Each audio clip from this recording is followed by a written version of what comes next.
question for you is, what drives your passion for photography? I think storytelling, being able to convey something that I find interesting about other people and showing that through images. What was your first photo that you have taken professionally? You know, I was trying to think about that, and I don't know if I can really remember, except I did have an experience when I was in high school. I photographed a fire, and right before I photographed the fire, I photographed my girlfriend at the time's cat.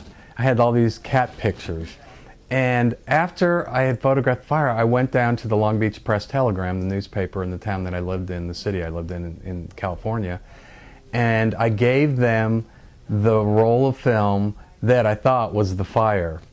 And they processed it within a half hour, and the lab tech came out and he was really mad because it was the cat pictures.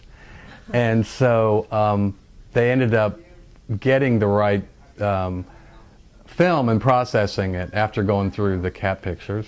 So I think that was the first time, and I can't remember if it actually ever ran or I got paid, but that was the experience I remembered. Have you ever been compromised by your emotions to take a photo? Like, have you ever been so emotional that you couldn't take a picture? Yes, absolutely.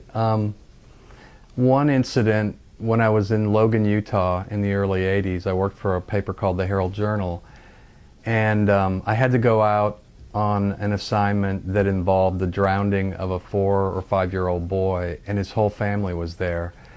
And they were dragging the lake for his body, and the mother was there hugging one of her other children, and it would have been an amazing picture if I could even have pulled the camera to my face. And even having a long lens, being far enough away, I just couldn't do it. And I don't know if it was at a time in my life that I knew that if she saw me doing that, that it would have changed her whole life right there. And it was something that I couldn't do. And the person that I worked for at the time totally understood that. And we ran with another picture where they were actually dragging the lake, which we might have run anyways, even if I had that picture, but I couldn't pull the camera to my face. Do you feel like it's wrong to expose a person when you're taking a photo of something that's that emotional?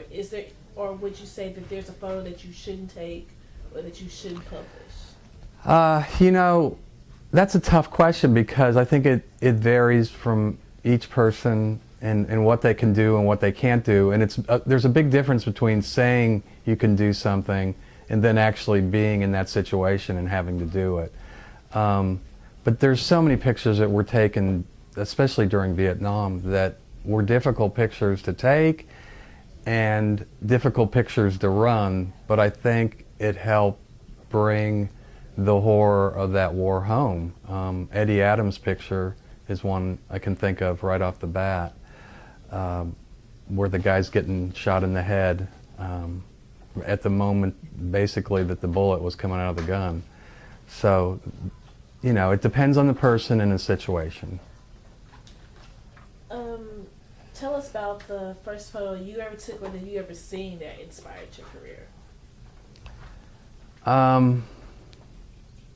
I did a picture in 1981. It's funny, I go back to the Herald-Journal in Logan, Utah again, and I'd only been on the job about 2 weeks. And I was at a Bob Big Boy, like 10:30 at night on a Friday night, and a couple came in their wedding outfit, like their wedding garb, you know, the wedding dress, and he had his tuxedo on.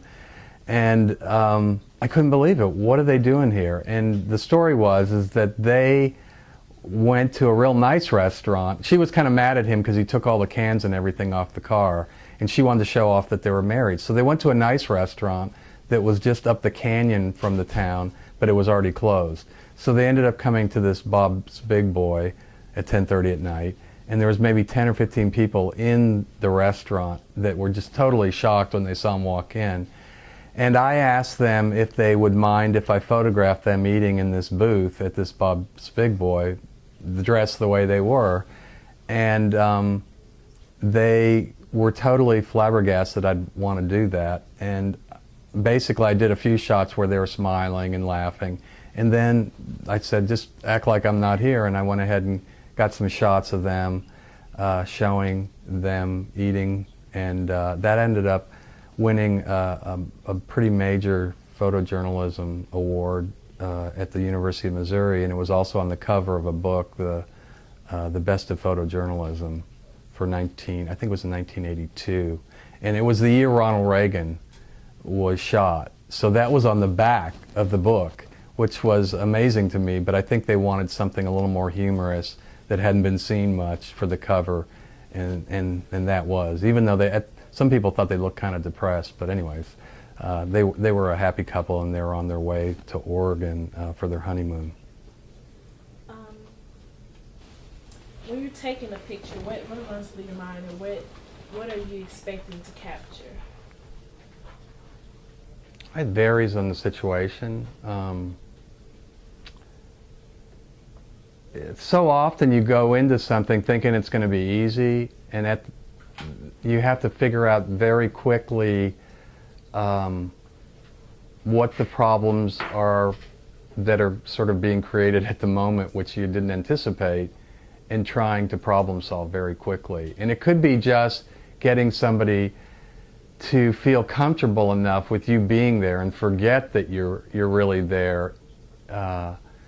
If you're not like in an interview sort of situation like this, to just become a fly on the wall. And some of the best photo stories and documentaries, that's the best thing to do, is to try to be the fly on the wall. Did you go to school for photography, or? Yes, I spent 2 years at a community college in Long Beach, California, and then I went to Brooks Institute for my bachelor's degree, which is in Santa Barbara. Do you feel that the training that you received at the school really helped your career, or do you feel that it's just a trial and error type of basis that you have to just go out and do it and just experiment? Right, pretty much that, and that was their big motto at Brooks, was learn by doing. And Brooks was a very technical school, so I learned a lot more about lighting than I would have if I'd gone to a journalism school, a photojournalism school like Missouri. I don't think I would have learned as much about lighting, which at the time was very important.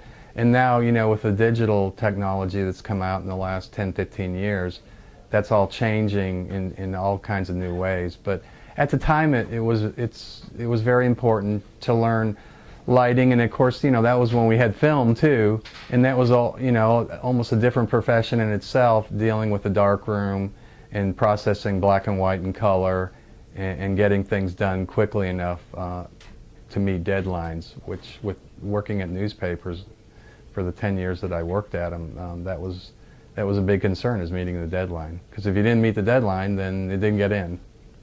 What other career path would you have chosen if not photography?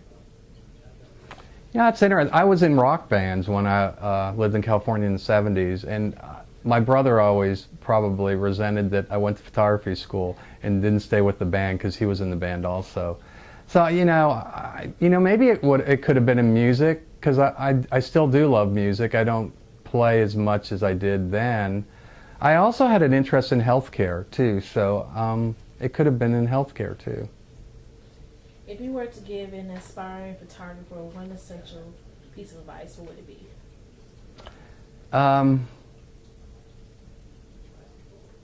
Follow your passion, which you hear that so often, and I know it sounds like a cliche at some point, but it's really true. I think not only just following your passion, but sort of connecting with who you are as a person, to know that every time that you do something, it gives you the kind of feeling that you need to get, almost like an addiction in a way. And it's your gift. And discovering your gift and understanding what it is and how it can help other people, that's a powerful message. So I think just getting to understand your passion and your gift for what makes you happy, and so that you can do it over and over and over, because that's what you have to do for a living, is do something so many times that it becomes more and more a routine. Well, thank you so much for meeting with me. You're For welcome. your time.